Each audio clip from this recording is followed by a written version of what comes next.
Hey there, race fans. NASCAR Know-It-All here with your Kentucky recap from last night's race. The Blue Deuce, or the Deuce, as you like to call it, is kicking butts. Brad Keselowski, with his fourth win of the season, that's the most of any driver so far this year, scored his third career win at the Kentucky Speedway in the Quaker State 400 presented by Advanced Auto Parts last night. Keselowski was a top five car most of the night.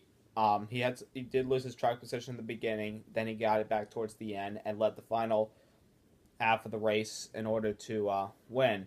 And what was a fuel mileage race. The last laps were crazy. Everybody started to pit early because they knew they couldn't go the distance if they, you know, didn't pit.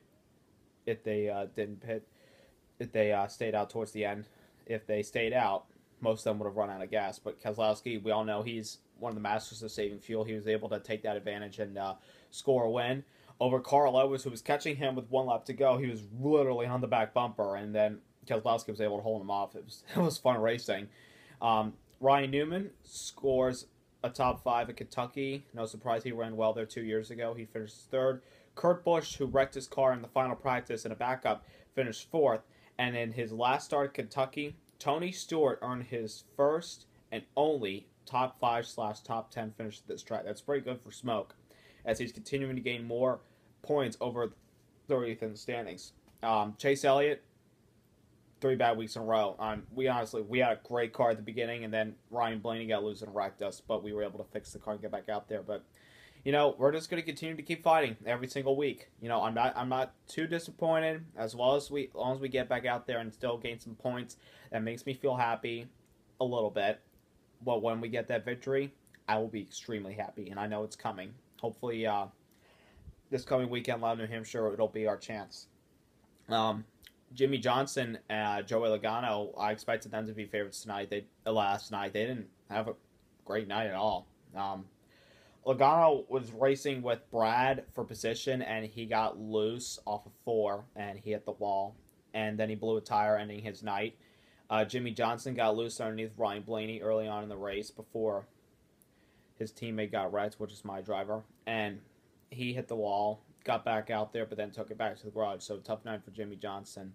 A lot of blown tires. I don't know what Goodyear was thinking with the tire combination this weekend, but I honestly didn't like the tire combination. I think NASCAR needs to take a look at this for next year. So a huge wreck with Chris Buescher, Brian Scott, who Tony Stewart needs to gain points every single week. He was able to do that because Scott wrecked. Allmendinger was in there, and a little bit later he went back out there, but hit the wall again and maybe did some damage to his wrist. So, hoping Allmendinger's okay. This was the second race with the lower downforce package, the 2.5-inch spoiler that they last ran in Michigan. It's kind of a test to see what we're going to maybe use it next year. It's a possibility. Honestly, the racing was awesome, and there was a lot of passing with this package.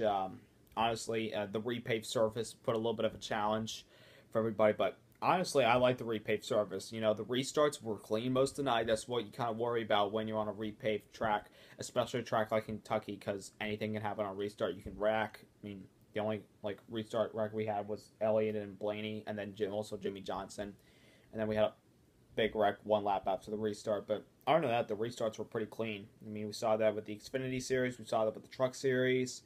Honestly, I mean, the racing was fine. The dominant car of the night was Kevin Harvick, but he ran out of gas towards the end with Truex Jr. and Kenseth, who also had opportunities to win. They all ran out of gas and had to settle for 8th, 9th, and 10th. But, still consistent nights for all those guys. Honestly, I thought Harvick was going to kick everyone's butts, but I guess not. But, I'm excited for Loudon coming up, and hopefully you guys are. Somebody's going to get that nice trophy in Loudon, along with that big, fat lobster. We'll see who captures the lobster. Can Joey Logano, this is his home track, can he win for the 3rd time at this track? We'll see. Can Kyle Busch do what he did last year by winning? We'll see. Can Matt Kenseth do what he did last year in the fall to move on to the next round of the chase? We'll see. A lot of questions to be answered, and we'll all answer that next Sunday. So in the meantime, don't forget to hit the subscribe button, put a good like on this video if you enjoyed it. My fun facts for Loudon will be posted Friday while I'm on vacation. So all of you have a nice week. I'll see you Friday, and I'll have race review next Sunday for the Loudon 300. So have yourselves a wonderful evening.